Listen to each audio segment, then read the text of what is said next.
I wish I'd known this sooner. I spent years chasing money like it was the answer to everything, only to end up broke, miserable, and staring at a bank account that mocked me with its zeros. My life was a mess.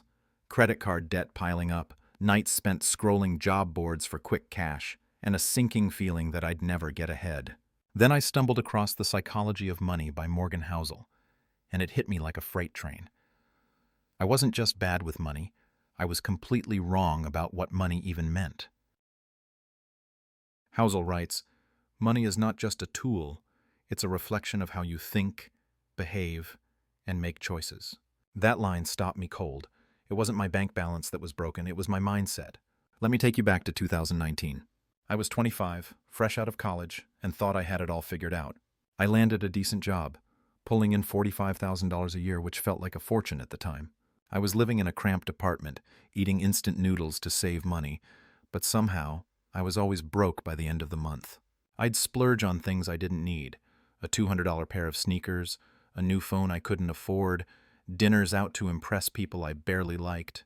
I thought that's what success looked like. I'd tell myself, if I just earn more, I'll be fine. But the truth? I was drowning in my own decisions. My credit card balance hit $8,000, and I was paying $200 a month just in interest. I was working 50 hours a week, but it felt like I was running in place. One night I hit rock bottom. I was sitting in my car, too ashamed to go home and face another overdue bill notice.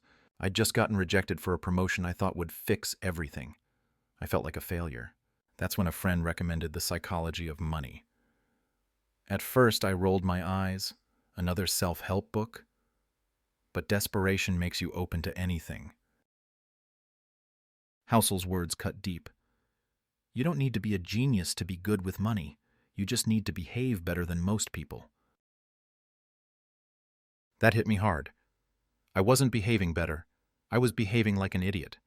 I was chasing status, not wealth. I was spending to feel good for a moment, not building something that lasted. Let's talk about one story from the book that shook me. Housel tells the tale of a janitor named Ronald Reed, who quietly amassed $8 million by the time he died. He wasn't a Wall Street hotshot. He didn't have a side hustle or a fancy degree. He just saved consistently, invested simply, and let time do the work. Meanwhile, Housel contrasts this with a high-flying executive who earned millions but went bankrupt because he couldn't stop spending. I saw myself in that executive, burning through cash to keep up appearances, thinking more money would solve my problems. Housel's point? Wealth is what you don't see. It's not the car you drive or the watch you wear. It's the money you keep, the choices you make when no one's watching. Back then, I didn't get that. I remember blowing $2,500 on a dream vacation to look cool on Instagram, only to come back to a $300 overdraft fee. I was living for the applause, not for myself. Housel's book made me realize I was trapped in a cycle of instant gratification. He writes, "The ability to stick with something for a long time is one of the most powerful forces in wealth." I wasn't sticking with anything. I was sprinting from one bad decision to the next. My wake-up call came when I calculated how much I'd spent on coffee runs in a year, telling $200. That could have been a month's rent. I was horrified. This wasn't just about numbers, it was about who I was becoming. I was stressed, anxious, and constantly comparing myself to others. I'd scroll through social media, see friends with new cars or fancy vacations, and feel like I was falling behind. Housel's book flipped a switch in my head. Money wasn't the goal, freedom was. He says, controlling your time is the highest dividend money pays. I wanted that freedom. Freedom from debt, from stress, from feeling like I was never enough. But wanting it wasn't enough. I had to change. That's when I started rethinking everything. I didn't need a bigger paycheck. I needed better habits. I didn't need to look rich. I needed to be rich in the ways that mattered. Housel's stories of people who built wealth through patience, discipline, and small choices made me believe I could do it too. But it wasn't easy. I had to face some hard truths about myself, my spending, and the lies I'd been telling myself about money. And that's where the real story begins. I was staring at my bank account, $127.43 left, with rent due in a week. My credit card was maxed out, and I was still reeling from the realization that I'd been living all wrong. The Psychology of Money didn't just call me out, it gave me a roadmap. Morgan Housel's words stuck with me. Good investing is not about making brilliant decisions, but avoiding bad ones consistently. I wasn't investing at all, I was sabotaging myself, but I wasn't going to stay stuck. I decided to rebuild, step by step, using lessons from the book that hit me hardest. Here's how I turned things around, and how you can too. First, I had to face the mess I'd made. I sat down with a notebook and listed every dollar I owed: $8,000 in credit card debt, $2,000 in student loans, and $500 in unpaid bills. It was brutal to see it all in black and white, but Housel's book taught me that clarity is the first step to control. He writes, "You can't manage what you don't measure." So I tracked every penny I spent for a month using a free budgeting app. The results were shocking. $300 on takeout, $150 on random subscriptions, $200 on clothes I didn't need. I was bleeding money on things that didn't matter. Step 1 was cutting the fat, canceling unused subscriptions, cooking at home, and saying no to impulse buys. Within 2 months, I saved $400 a month just by being intentional. Next, I tackled my debt, but not the way I used to think. Housel emphasizes that paying off debt isn't just about math, it's about psychology. He says the biggest wins come from what makes you feel in control. I chose the snowball method, paying off my smallest debt first to build momentum. I threw every extra dollar at a $500 medical bill while making minimum payments on my credit cards. When that bill was gone in 3 months, I felt unstoppable. I rolled that payment into the next smallest debt, a $200 store card. By the end of year 1, I'd cleared $2,000 in debt. It wasn't fast, but it was progress. I visualized my debt shrinking like a bar on a chart, each payment a step toward freedom. Then came saving, something I'd never done consistently. Housel's story about Warren Buffett stuck with me. 99% of Buffett's wealth came after age 50 because he started young and let time work its magic. I didn't have millions, but I could start small. I set up an automatic transfer of $50 a month to a savings account before I could touch it. Housel calls this paying yourself first. I also opened a low-cost investment account and put $25 a month into an index fund. It felt like nothing at first, but after a year, I had $600 saved and $300 invested. For someone who used to overdraft every month, that was a miracle. The key? Consistency over perfection. Housel writes, "Do what you can stick with, not what looks impressive." Another game changer was redefining enough.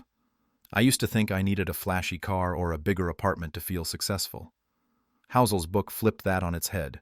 The hardest financial skill is getting the goalpost to stop moving. I made a list of what truly mattered: financial security, time with friends, pursuing a side hustle I loved. I stopped chasing things that drained my wallet and my soul. Instead of $200 dinners, I hosted potlucks. Instead of new gadgets, I fixed up my old laptop. My life got simpler, but I felt richer. By year 2, I'd saved $5,000 and paid off half my credit card debt.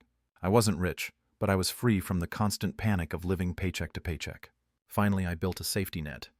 Housel stresses that wealth is about surviving life's inevitable surprises: a job loss, a car repair, a medical bill.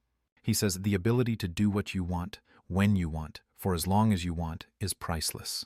I aimed for a 3-month emergency fund. It took 18 months, but I hit $6,000, enough to cover rent, food, and bills if things went south. That fund gave me peace I'd never known. I also started a side hustle, freelancing as a graphic designer, which brought in an extra $500 a month. That income went straight to savings and investments, building on Housel's idea that small, consistent actions compound over time. The results? In 3 years, I went from $8,000 in debt to zero, with $10,000 in savings and $2,000 in investments. I wasn't a millionaire, but I was sleeping better, stressing less, and living more.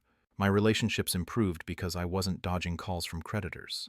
I had time to read 15 books a year, take weekend trips with friends, and even start a blog about my journey. Housel's lessons didn't make me rich overnight. They made me smarter, calmer, and in control. If I could do it, starting from rock bottom, you can too. The steps are simple, but they work if you stick with them. I used to think money would fix me. I'd lie awake at night, dreaming of a big paycheck that'd wipe out my debt, buy me freedom, and make life perfect.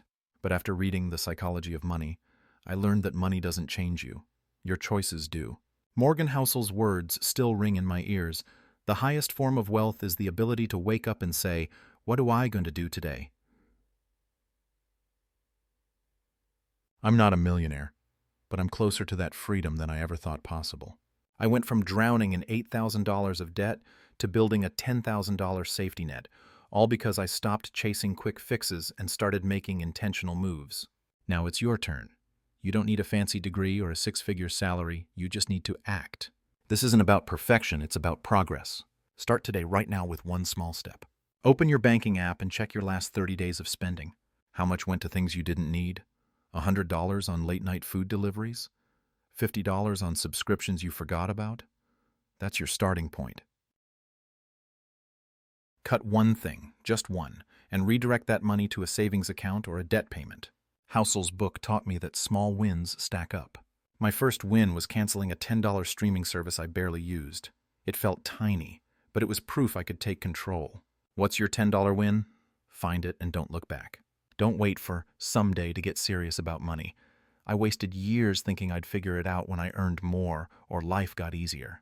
Housel's story about the janitor who built millions hit me hard. He didn't wait for the perfect moment. He just kept going, year after year. Open a savings account today, even if you can only put $5 in it. Set up an automatic transfer so you don't have to think about it. I started with $50 a month, and it grew to $6,000 in 2 years.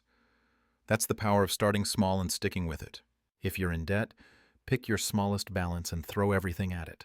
Paying off my $500 medical bill felt like winning the lottery. You can feel that too. Take a hard look at what you're chasing. Are you buying things to impress people you don't even like? I was. $200 sneakers, one $500 vacations, all to feel like I mattered. Housel's line changed me. Wealth is what you don't see.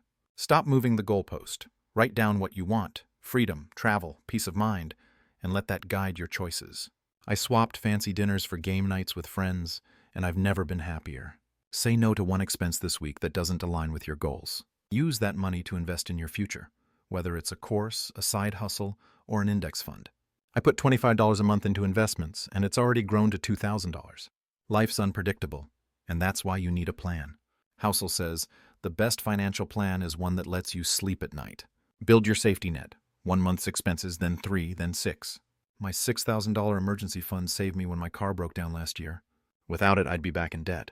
Start with $100, then add to it every paycheck. And don't just save, grow. I started freelancing for extra cash, and it's added $6,000 a year to my income. What's your skill? Writing, designing, teaching? There's a market for it. Spend 1 hour this week researching how to monetize it. That hour could change your life. You're not alone in this. I was a mess, broke, stressed, and clueless, but I turned it around, and you can too. The Psychology of Money isn't just a book, it's a wake-up call. Housel's wisdom gave me the tools, but I had to use them. Now, I'm living proof that small, consistent choices beat big, empty dreams. Don't let another year pass feeling stuck. Grab a notebook, track your spending, cut one expense, and start saving. Do it today. You'll thank yourself when you're debt-free, with money in the bank and time to live on your terms. If this story hit you, hit that subscribe button. I'm sharing everything I've learned about money, mindset, and building a life you love. Drop a comment. What's one bad money habit you're ready to ditch? Maybe it's those $5 coffees or late-night online shopping sprees. Tell me, and let's hold each other accountable. Share this video with someone who needs a wake-up call. Together, we can stop chasing money and start building wealth that lasts. Let's do this. Your future self is waiting.